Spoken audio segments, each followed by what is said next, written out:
فقد اشرک، جس نے دکھاوے کی نماز پڑھی اس نے شرک کیا. ومن صام یرائی فقد اشرک، جس نے دکھاوے کے لیے روزہ رکھا شرک کیا. ومن تصدق یرائی فقد اشرک، جس نے دکھاوے کو صدقہ دیا اس نے شرک کیا. آج شرک کا کیا معاملہ ہے؟ اس قسم کے کیا معاملہ ہے آج کہ لوگ روپیہ بھی دیتے ہیں تو چاہتے ہیں کہ وہ اخبار میں آئے، لوگ جانے میں نے کیا یہ کام. اللہ کے لیے قربانی بھی ہو رہی ہے تو جانور کے ساتھ وہ کھڑا ہے. اب جانور کی عزت اس سے ہو رہی ہے، اس کی عزت جانور سے مجھے نہیں پتا.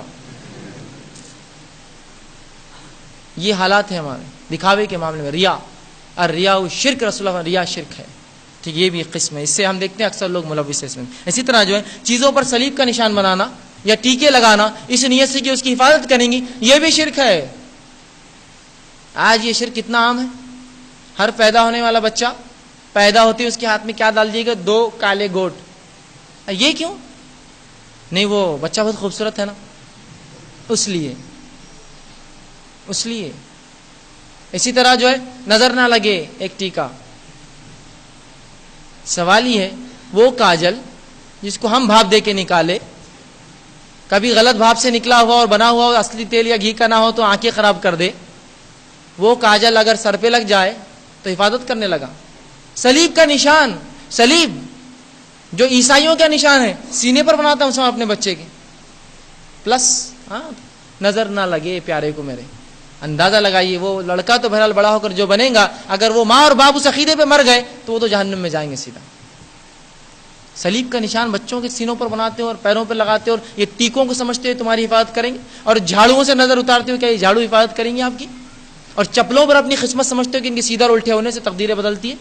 افسوس اس امت کے لیے جو امت دنیا کو توحید کا پیغام سنانی آئی تھی، وہ امت خود بدترین شرک میں آج ملوث ہے. کیا یہ حفاظت کریں گے؟ تاگے دھاگے سیپی اور یہ ٹیکے اور صلیب کے نشان اور من کے اور موتیاں ڈال دیتے ہیں بچوں گلے میں. یہ بھی یاد رکھے شرک کی ایک قسم ہے. اسی طرح جو ہے گھروں پر کسی چیز کا لٹکانا، چاہے وہ لیمبو بھلاوے یا اس قسم کی چیزیں ہو، اس نیت سے کہ حفاظت کرے، یہ بھی شرک ہے. یہ بھی شرک ہے. چھوٹی سی چیز ہے، سکے ٹھوکتے ہیں، گھوڑوں کی نال ٹھوکتے ہیں، تعویذات لگاتے ہیں، پتھر باندھتے ہیں اور کیا کیا نہیں کر رہے ہیں. یہ سب تمام شرک کی اقسام ہے. یاد رکھیے یہ عقیدے کو بود اور بیگار کر دیتا ہے، یہ آپ کے اللہ سے توبہ کو ختم کر دیتا ہے. رسول اللہ فرماتے ہیں اللہ انسان کو معاف کرتا رہتا ہے جب تک کہ انسان اللہ اور اپنے بیچ میں آڑ نہ لائے. صحابہ نے کہا اللہ کے رسول آڑ کیا ہے؟ کہا شرک آڑ ہے. اگر تم شرک کرو تو اللہ توبہ بند کر دیتا ہے وہاں کرنا. تو شرک سے توبہ قبول نہیں ہوتی. اور ایک روایت میں فرمایا، طبرانی کی روایت ہے، بدعت سے جو انسان کے اعمال جو ہے توبہ قبول نہیں ہوتی، اور شرک سے اس کے اعمال قبول نہیں ہوتے. تو توبہ بھی بند، اعمال بھی ختم ہو جاتے، برباد ہو جاتے. اسی طرح جو ہے اللہ کی شریعت کے علاوہ کسی اور دنیاوی قانون پر ایسا اعتماد رکھنا جیسے اللہ کی شریعت پہ قانون میں اعتماد رکھنے کا حق ہے، یہ بھی شرک ہے. اور اسی طرح جو ہے سورج یا چاند کے آنے جانے سے اور زمین کے گردش کے اعتبار سے یا کسی ستارے کسی بروج میں داخل ہونے سے اگر وہ شخص یہ سمجھے کہ واقعی میں اس سے کچھ فرق آتا ہے تقدیر پر، نکاحوں پر، اولاد پر، تو یہ بھی شرک ہے. کیسی عجیب بات ہے، یہ امت آج اس میں ملوث ہے. یہ شرک تو ابراہیم علیہ السلام کی قوم کا شرک تھا کہ سورج کے آنے جانے سے فلاں فلاں سمجھتی. آج مسلمان وہ شرک کر رہا ہے. اور یہ کوئی بہت دور کی بات نہیں.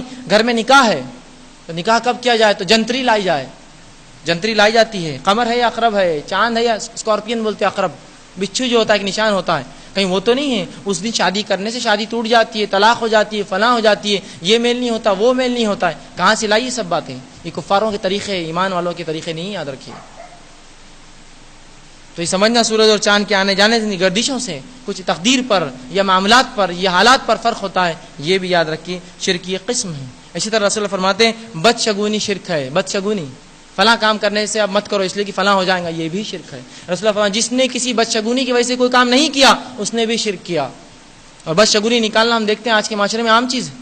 شروع کرو، عام چیز ہے اس معاشرے کے اندر. تو بدشگونی مت نکالیے، یہ بھی بڑا جو ہے سنگین گناہ ہے. تو بہرحال یہ چند باتیں تھی مختصر سی جو میں نے کوشش کی آپ کے سامنے شرک جو چلتا ہے وہ رکھوں. بس ایک چیز آخر میں کہوں گا، شرک یہ دنیا کا سب سے بدترین گناہ ہے. اس کے لیے اللہ سے اپنی توبہ کرے اور کبھی جو ہے اس زندگی نہ کرے. خود کو بھی اس سے بچائے، اپنی آل اولاد کو بچائے، اپنی نسلوں کو تعلیم دے توحید پر رہنے کی، اور اللہ سے ہمیشہ دعا کرے اے اللہ جو شرک ہوا ہے اسے معاف کر، اور آنے والی زندگی میں ہم سے تمام قسم کے شرک کھلے اور چھپے سے ہماری حفاظت کر، ہماری نسلوں اور آل اولاد کی کی اس سے جو ہے ہماری حفاظت کر، اور جو ہمیں جو ہے آخرت میں جو ہے جب تک زندہ رکھے ایمان اور اسلام پر جو ہے زندہ رکھ، اور ہمارا خاتمہ ایمان اور توحید پر ہو. یہ دعا اپنے رب سے جو ہے ہمیشہ کرتے رہنا چاہیے، اور ایک شرک جیسے قبیح اور بدترین گناہ سے اپنے آپ کو اور اپنی نسلوں کو بچائیے، جو کہ آج اس معاشرے میں ناسور کے جیسا یا دیمک کے جیسا لگ چکا ہے، جو لکڑی کو کھا رہا ہے. بہرحال اللہ سے آخر میں دعا کروں گا، اللہ رب العزت کہنے سننے زیادہ عمل کی توفیق دے، جب تک زندہ رکھے اسلام اور ایمان پر زندہ رکھے، اور ہمیں توحید پرست بنائے، اور شرک کی ہر قسم سے ہماری حفاظت کرے، ہماری نسلوں کے اس معاشرے کی حفاظت کرے، اور تمام انسانوں کو توحید کی جو ہے سمجھ دے، تاکہ وہ توحید پر چلے،